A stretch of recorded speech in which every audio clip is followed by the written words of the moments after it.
Welcome everybody to the Sacred Masculinity podcast. My name's Maurice Harvey-Hall. I've got Damien Cornford, I've got Ian Johnson, and I've got Nathan Waters with me today. We seem to be the panel. Sometimes we're all here and sometimes we're not, but we're all here today, which is wonderful. Because I'm really glad that we're all here today, because I'd really want to get some differing, various opinions around what we're going to talk today. And today we're going to talk about sex.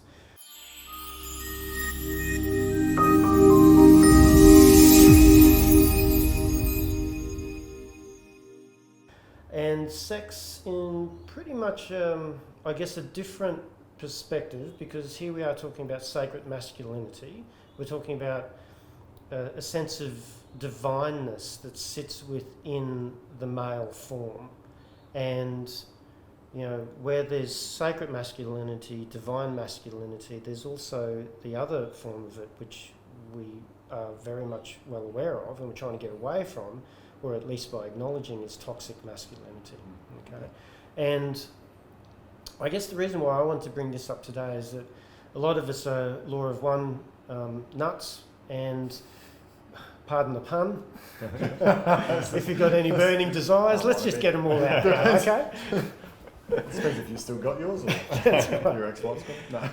So we're moving into fourth density, and fourth density is the heart chakra. You know, we're moving into this space which is love. It's about seeing self in other selves. It's about union, and it's about acknowledgement within that. Moving away from, you know, the yellow ray, the solar plexus chakra, that power area. Now, you know, there's a light side and a dark side to these, and the shadow side of the solar plexus is power over others. And we've seen a lot of this within sexuality, with men over women, okay? My power in the bedroom, that sort of thing. And a lot of this conversation is going to be talking about, and I want to really bring it up around, you know, orgasms and ejaculation, and using your primordial energy, your kundalini. You know, I wanted to bring in some conversations around Taoist tantric stuff as well. So you've got this beautiful sexual energy, and the Taoists look at sexual energy as the highest form of spiritual energy. But from a perspective where I think most of the men on the planet are about, I need to ejaculate, I need to have power over my partner, I need to get to this point of orgasm as quick as I can, then what I'm doing is I'm actually not using my sexual energy in the best possible way. Because what in essence is happening is that I'm either shooting it into a tissue, I'm shooting it into, you know, my partner, but I'm not actually creating life with it. So how can I then turn that around and use that to transform into spiritual energy? And this is the conversation that I really wanted to have today. And talking about, you know, sex and porn and all that sort of stuff. And it's really interesting that here we are. Something I've noticed within our days is that mental health, talking about mental health used to be a taboo subject. Now it's starting to, we don't really do it that well, but there's more awareness around it, okay? Yeah. Talking about spirituality is still a taboo subject. Don't mention politics or religion. Yeah. You know, we're talking about spirituality, especially in men's circle. You know, you talk about spirituality, you're going to hear the thunderclaps of people running away from you. And here's another taboo subject, talking about sexuality in a men's space. You know, when I was a kid and someone said to me, you're either a wanker or you're a liar. So, you know, this stuff that we all do, we do to ourselves and we do with others, it doesn't really get an informed platform to have a conversation with. A lot of the stuff that we've been taught with sexuality within men has been, in essence, power over women. Okay, you look at porn. Porn is not a direct reflection of the sexual acts that happen on the planet. You know? they're creating something that is not based on truth. Mm-hmm. It's based on a fantasy. It's based on an illusion. And if we as parents, as we as role models of being, an aware man, are not having conversations with our youth around sexual union in a loving, compassionate way, then where are they getting their education from? Well, it's on the internet. All the free internet. Yeah. Okay. So, just want to open it up. So let's first then talk about, obviously live in a patriarchal society. Yeah? We're moving more towards a balanced society, but first of all, being patriarchal, there has been some kind of toxic masculinity in that. But then there's also, I think the first part of that is understanding the guilt and shame around sex and what comes with that, and actually dealing with that first, because that is part of the consciousness of the collective of the male form. Mm-hmm.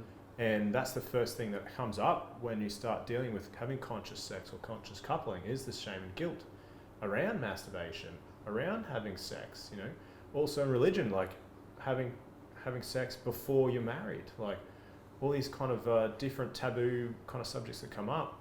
I think the first stage for a lot of people is dealing with that shame and guilt around that, and then as you then can release that, then you can see through a clear lens of what does sex actually mean to me? How am I connecting sexually with my partner? How am I connecting sexually, first of all, with myself? With yourself, yeah. Because that intimacy Of course. I have with myself then has reflected through my relationship with my partner. Very much So so. the question is, when did that shame and guilt around sex start? So if you go back to tribal days, we were living in one tent, mum and dad, everyone was having sex around. Kids would see what a natural True. sexual. So where in the timeline of humanity has that shame and guilt started? Was it when religion kicked in? That's the question that's arising for me in that situation. Where did we start having the shame and guilt about sexuality? Because back in the days, it would have been like animals. We're just in the forest and people would see what was going on. Yeah. But maybe there was also, like when we look at it from a public health perspective, is if I'm having sex with a lot of people, what happens with sexually transmitted diseases? So it was, and this is where, in a sense, monogamy comes into it. Best that you only have, a small number of partners that we can actually track to, because if you're then spreading your seed, spreading those cells, then you can then impact and infect a greater amount of people as well too. So that may be where it started. Maybe it's like if you're sleeping around, then you might be spreading. Well, it became disease. part of the Ten Commandments, didn't it? Yeah. So it was tapped into religion there, which is interesting, isn't it? That like the Ten Commandments are coming from God, and God's going, "Hey, you can't sleep with anybody, or you need to stay." Focused with one person, which is interesting, coming from a godlike figure to then say that. So that would even suggest that maybe it wasn't necessarily coming from pure love. That's what Aaron Abke talks about in Moses, that the Ten Commandments weren't from God, it was Moses on his own little trip. Yes. That could get me crucified. That's exactly right. And we've just lost half of our listeners. But yeah, he talks about that. Of course, very much so. Yes. Yeah. And someone was talking about the other day, there's 10 Commandments and then there's other one that's been tacked on afterwards, and it's like, well, who put that in there? That wasn't the original. How can we just add that stuff in? But yeah, obviously. P.S. Yes. Do not do this. Yeah. do not covet thy neighbour, I think we're saying. It's not in the first original 10. Someone told me that's really interesting. That case, someone told me that the other day. I was like, oh, that's interesting. That is interesting. Don't covet thy neighbour, just don't get caught. No, I mean. That's right. So there's a lot of shifting and dictating cultures and belief systems that have come from particular scriptures. Yeah. Mormons, polygamy. It's a really good documentary the other night about that.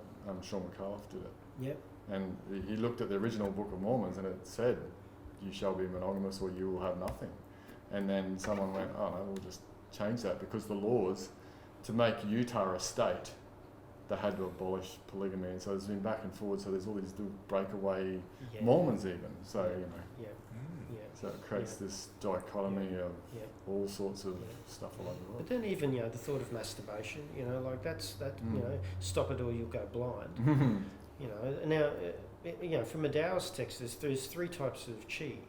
I think there's Shen Qi, there's primordial Qi, and then there's Tian Qi or something like that. So you have a certain amount of primordial Qi, which is your sexual energy. Now, men have between 4,000 and 5,000 ejaculations. Other than that, your tank is empty. So as we get to our age, and I'm 50, and I was speaking to somebody who's very much gone down this path and understands these teachings, he says, Maurice, you should only be ejaculating once a month because you need to hold on to your qi. You don't get this stuff back. So if you are going to be in your union, then you can sublime the energy. You can get to a certain amount of arousal and then bring that up through breathing exercises, up through the back of the spine, up through your cerebral fluid, and then into the brain, into the mind. And then you can then tip it over and then have it sit in the heart or sit into the dantian, So there's different ways of looking at energy within that way, and which is really interesting because this takes a shift then. If I'm going to go down this path, and here we are talking about sacred masculinity, there's a connection to divine. There is an understanding that you are consciousness, you are spirit having a human experience, and in having an intimate relationship with life, would I be willing to not ejaculate? Not be celibate, because there's been studies that show that people that have been celibate, like monks and priests, actually end up with prostate problems because they're not moving the energy. Yeah? So it's not about being celibate. It's about being, and once again, here we come back to intentional. Intentional living. Intentional about, can I be intentional within my lovemaking, within my union? And in being intentional with my union, would that be a part of what we're trying to express through sacred masculinity? That we're trying to move away from me trying to get my partner to orgasm as quick as I can, and me getting to orgasm as quick as I can. And this is where we then look at those tantric sexual practices, where people are spending a good amount of time within that practice. And a lot of that time isn't around intercourse. It's about creating a sacred union. The yogis look at, the male appendage is the lingam, and then the female is the yoni. But the yoni represents a sacred space. The womb is the sacred space. We all come from creation. We all come from the sacred space of the womb. And it should be honoured. How many of us men have dishonoured the womb? Dishonoured. In tantric traditions and yogic traditions, they don't look as the womb, the vagina as separate things. The whole reproductive organ is the womb. So you're making love to the womb of the mother of creation each time that you are invited into that space. And when we start to look at the chakras in the body, the lingam, there's 3 lingams that we have. There's one lingam that's based in the perineum, and we can look at that from the perspective of the physical lingam and the kundalini energy that sits with that. There's a lingam that's based in the heart chakra, and then there's a lingam that's based within the third eye. So when you're making love to your partner, which lingam are you using to make love to them? Can you use all 3? Can you use all 3? I know. I think you can. I think you can. Yeah, definitely. It's interesting. The thing that comes up for me with that is that I've then been with partners where I've been having sex with them and gone, I'm not going to come, but then they get disappointed. Yes. That it's almost like for them there's a control of, or a feeling of inadequacy. Yes. Well, I think that comes down to people not being educated on what the form of sex is. Yeah. So I guess what I'm saying, it's not just an issue for men and the men coming, it's also an issue for women and men not coming. Yeah. Because obviously, in those kind of situations, people are putting their ego on the line. There's a part of them that's like, well, I'm being self-fulfilled by making you come. Yeah. When it really we want to try and move away from that and bring it more back into a flow, a service for each other. But the point I was going to make was, I think if people are educated on sex, so the thing that got me quite excited was, obviously we've been talking about this for a little while, And when I was doing my initial research, just Google, about male orgasms, how to breathe the energy up around. The first thing I read was like, I had an orgasm for 10 minutes as a man. And I was like, That'd be cool. oh man, okay, yeah, I'm in, sign me up. The other person said 8 minutes, and he's like, at the end I was just orgasmed out, and I just asked for it to stop. So, we're missing out on this kind of sacred exchange. You hear women having more of that experience. Yeah, and full-bodied orgasms. Yeah. And this is what they're talking about. The orgasm and ejaculation are actually separate. Mm. Yeah. You don't have to, and so we're trained to ejaculate is part of the orgasm, but they're totally separate. So I don't need to ejaculate to have an orgasm. I can get to an arousal point, then I can sublime the energies and then take them back into the system. Then I actually have a full-bodied orgasm. It's a much more subtle orgasm, but like an orgasm naturally when you ejaculate might last between 5 to 20 seconds. Right? And it's the perineums, it's going, it's doing whatever it is, But it's about subliming, bringing that energy back up in, and that energy then sits through the system. And so rather than being ejaculated into the universe, it's in a sense kept into this universe. Making love to yourself. Making love to yourself, that's exactly right, and honouring self, because here's this intentional, and doesn't mean that you stop ejaculating, but it's just about, out of all of these times, could I then start to bring back? But like you said, Ian, for some partners, they might feel inadequate about that, and this is a discussion, like I've needed to have this discussion with my wife because it created some stuff that was coming up, So I guess the best way that I was able to describe it was, this is what I want to do. I want to trial it for a month. And I just want to notice, because some of the, you think about, and I'm going to put you all on the spot here, how many times do you ejaculate in a month? Do you want us to answer It it right? varies, Okay, just In the last in month, the last once. month. Once. Yep. Okay. Yesterday, in fact. Okay. When That's we were, enough. when the we were on mood the came over me and I went, I'm going to have a go. we were on the phone.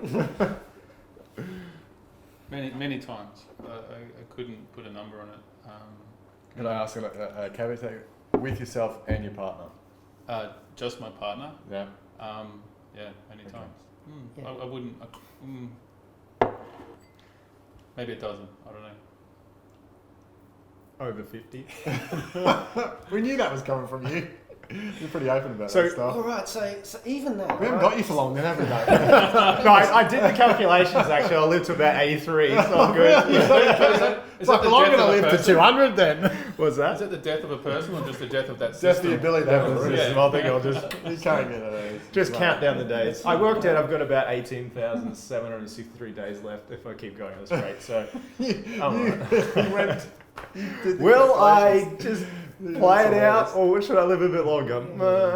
Which is really interesting, because you're actually going through some significant Metamorphosis. and you've got some sciatica that's going on, that's playing up around you and all that sort of stuff. And we look at this, and a lot of that's coming from your lower two chakras. This is what I said to him. Same thing. Yeah. So could I sublime that energy and then bring it up? Yeah. That's and what I said to you the other day. You need to live from here. Well, Exactly what I said that's to you. what I've yeah. been doing. So, Sort of here. and then I've played with this practice a few times now in my life, and it's quite interesting because last time I was playing with the practice was before I got into my last relationship, and then obviously then No, I've been waiting. what's that? He has Keep a going, good keep answer. going. We'll get back to him in a minute. Oh, he's got something to He say. hasn't Number. answered. Oh, yeah. What's the number? in the last month, I would say probably only maybe 2.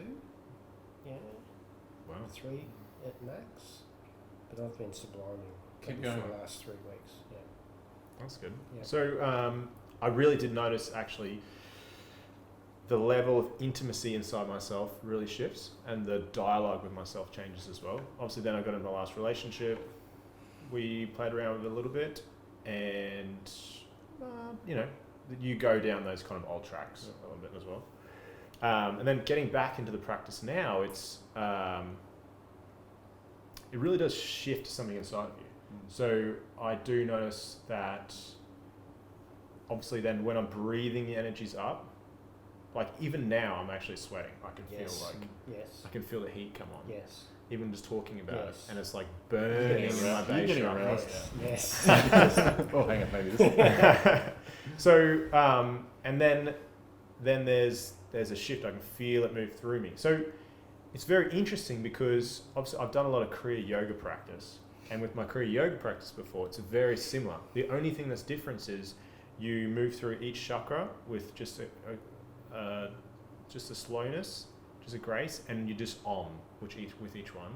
Same thing. Bring the energy up around, bring it here, and then bring it back down and keep it flowing.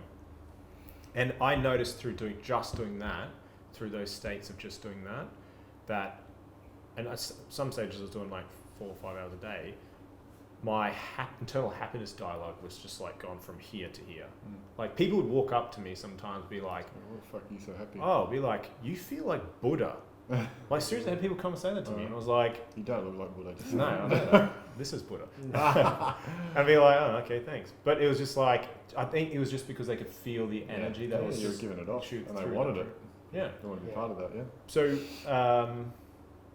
what's the point I'm making really is that I think it's the education around this. People aren't educated on how to actually move the energy or have the dialogue internally. And I did notice lately that actually, as I'm practicing more, when I'm self-appreciating, let's just say masturbating, self-pleasuring, there's a dialogue inside me where I'm saying, I appreciate myself. I love myself. Yes. I'm this and that as The well. shaman I saw in America said even when you're making love to someone else, do that. He said so you love yourself. Yeah. Because then you make yourself. So, Yeah. So to think about it from the perspective that, and the reason why I'm going for a month, and I'm at 3 weeks now. I also have a lot of heat in my system, and throughout my day, I'll just be driving along and I'll be having many orgasms. And go, whoa, hey, okay, that's cool, and they're just really beautiful experiences. And the way that it was explained to me is that allow your tank to fill. Allow it to be full. Because if we're constantly ejaculating, we're running on not a full tank. And we actually don't know what that baseline is. So allow yourself a month to fill the tank. And while, it doesn't mean that you can still self-pleasure, you can still be you're not going to blow someone's head off. Yeah, it's not going to blow someone's head off. Well, but you need to move it though. So that's the thing. You can't just go, oh, that's it, because otherwise you get horny as hell, you get blue balls. You actually get blue balls. Or you have wet dreams. Or you have wet dreams. It's going to, that's exactly right. So it's about, build up. bringing it up and using it in a creative way. And then you then start to feel the difference. And your skin gets better. You're starting to becoming more aligned. And we talk about being more aligned with spirit. But it's interesting, we don't actually see the sexual energies of using that within our alignment. These energies that we have, they're the things that create life. How could we not look at them from the perspective of spirituality and connecting in with self? It's interesting you talk about that, your skin feeling better. So you've seen the women out there who are getting semen delivered to their houses? Yes, you can. It's a sperm diet. Yeah, What do you there's mean? research that shows that women Yes. who swallow or have Or even unprotected through- sex have Yes. less rates of depression and Yes. anxiety because there's something in their Gallup, sperm. Dr. Gallup did a Does it. research. So there's a woman, well-known blogger, and she videos it. The guy comes around, drops it off at the front door, bang, puts it in a milkshake, drinks it. What? I've never heard of this. There's a money-making scheme There you there, go. mate. That 58 5 times? days, you could be making money, man, Even 5 if times a it's- day. Yeah, and then it's shown. And their skin feels better, their depression, Yes. and everything. It's a natural antidepressant. Yeah, naturally antidepressant. But the studies were only done with So intravaginal. No, I've read a study Oh, where was they it- talked about swallowing. It was oral as Yeah, well. a guy brought it in work one day. He said, "See, girls, told you should all swallow more." And the research was there. I mean, I don't know how I didn't go into the depths of the quality of the research, but There's going to be a lot of husbands out there right now telling you I know. don't quote me. Please. Ian Yeah, please said. quote me. Ian said. Ian said. I'll try and find the research. The interesting thing is then is it's that lower chakra, so it's about survival. So if a guy, and we're all living, a lot of guys are living in anxiety or stress or whatever, so it's amazing how you can be still really sick and get one away. And I think part of it is that primal thing, well, I need to procreate, get my seed going. And that's part of, I think, why, and then they just continually complete their tank. So I kind of worked this out too when I got sick, is that we'll stop doing that because that's using up vital energy. And that's energy that's used for healing and all sorts of stuff and filling your tank up. And so I've kind of naturally got into that, out of that process where I can go quite a while with not, and now I just go, oh, you know, like yesterday morning I just went, oh, okay, I feel like it. Are you still self-pleasuring, or are you just not going? No, it's still self-pleasure. Okay. Yeah. But you don't have to, or you don't have to ejaculate. Yeah, I can do that. Yeah. Yeah. I can do that. Yeah, I used to be doing that with partners as well. Just go, it's all about you, and not actually have to come. Okay. Because, so I'd probably, and so this is the question that I have, is that you can be there with your partner and you can be helping them get to that point, but it's not denying you. So it's about you getting to the arousal point, because what you want to do is you want to move it.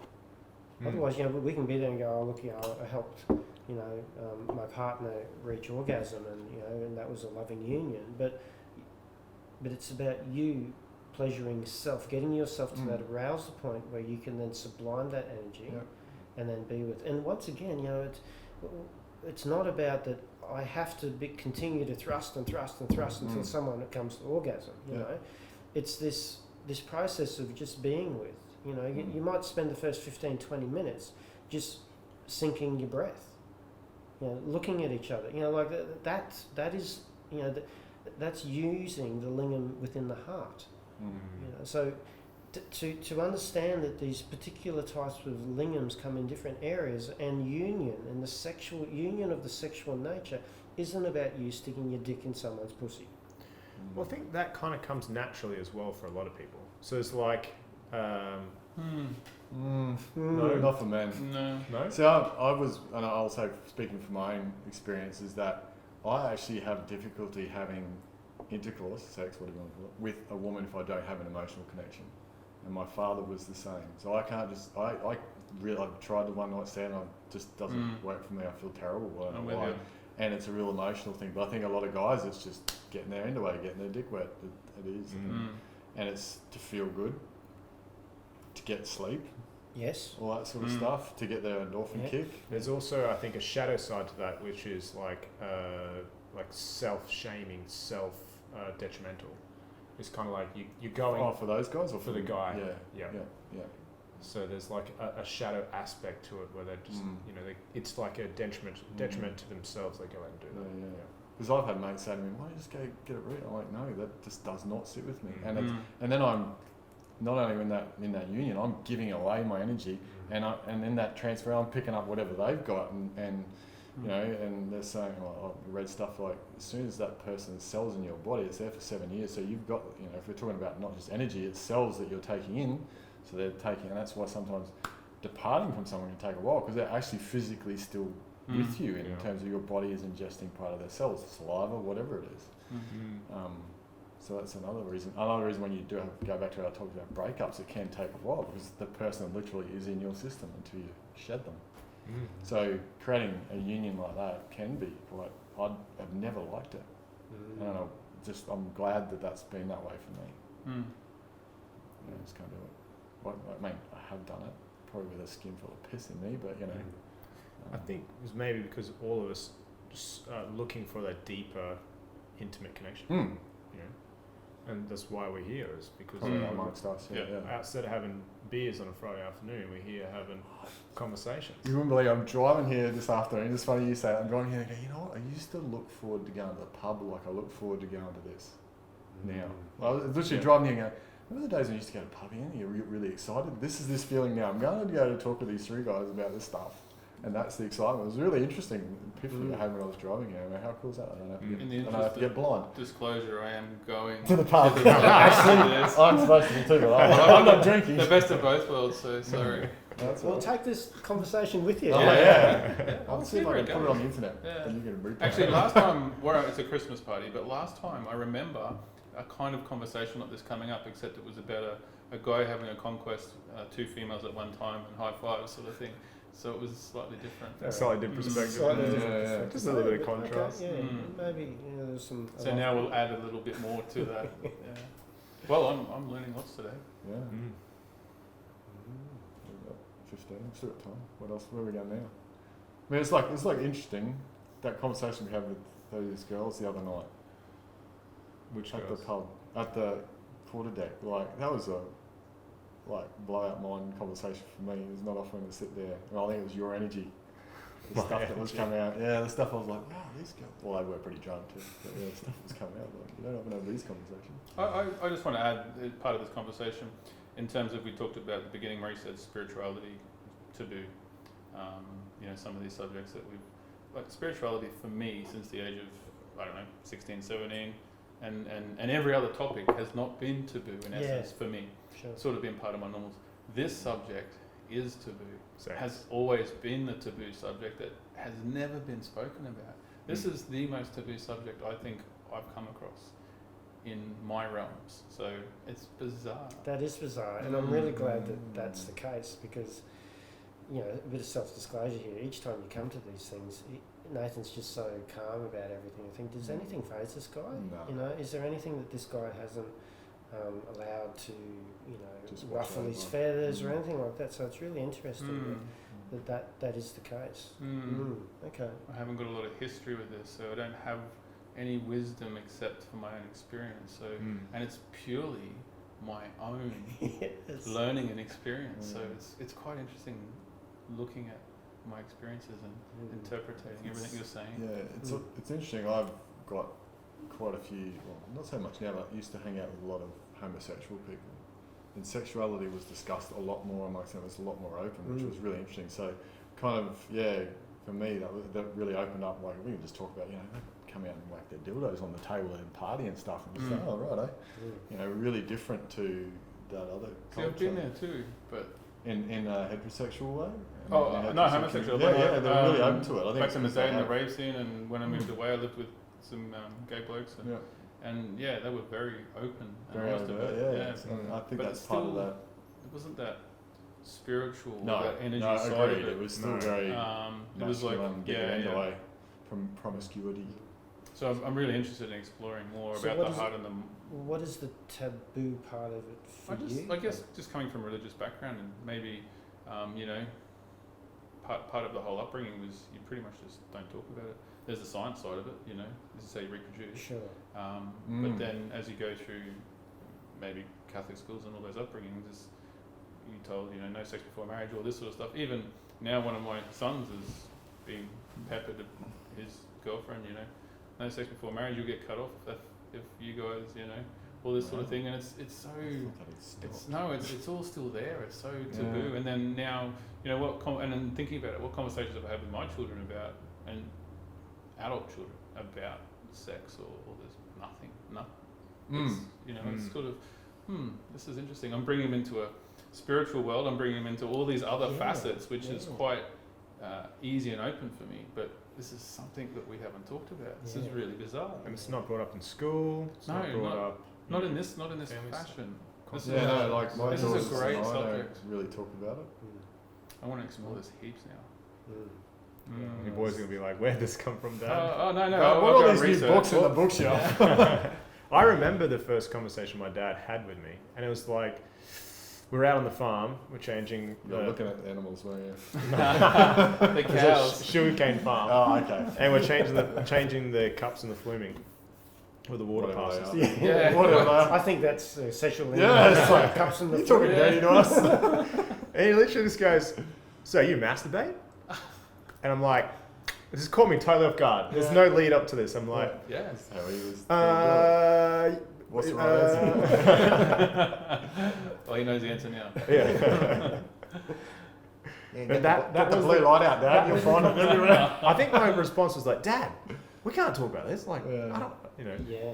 It's like, well, why not? Yeah, why not? Yeah, see, I never had that. My dad was a social worker, and we, now thinking back to it, we quite openly talked about this stuff all the time. My dad still does. He's like, you got to read, yeah, son, that sort of stuff. But my mum not.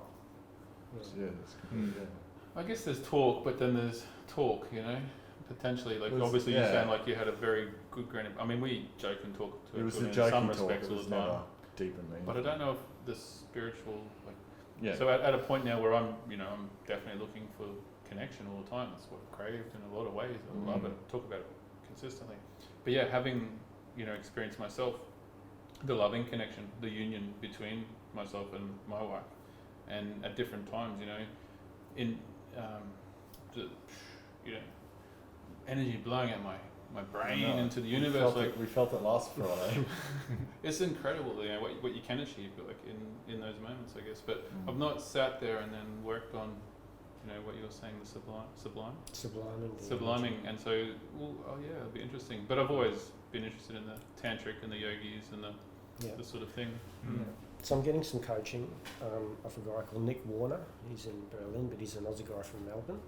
So he's been involved in tantric sex traditions and understanding that. So as I'm going through that process, I experience it, and then that's where I then wanted to bring it and share awesome. it. And I think it's something that I'd like to have another conversation about. Not for the Ripple movement yet.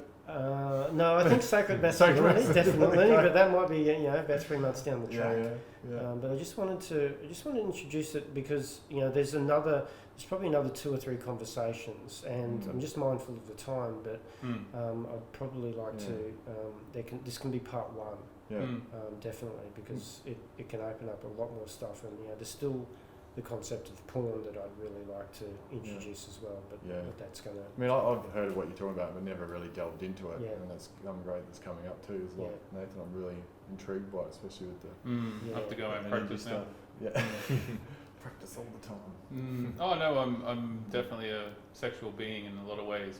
My energies, but sort of being more conscious about it, and keeping that practice. I've always been a pleaser in essence, and always wanting to serve others in a lot of ways, but maybe in service to self more, which is what I'm seeing. But this is a whole other way. I've never even thought about it in essence. So this is beautiful. Can't wait to delve into it more. Yeah, sweet. All right. Cool. I feel like we've still got another hour of conversation. I know we do. That's what I started. Yeah. So thanks very much for joining us today. Really, really appreciate the comments from the guys. Hope you got some value out of that. We've probably lost half of our readers because of the 10 Commandments, and then the other half or something else. Sorry. That's right. Former Catholic, I'm still here. That's right. We will continue this conversation Part for 1. sure. Yeah, part 1. So thanks for joining us, and we Next one. we hope to see you again next time. Thank you.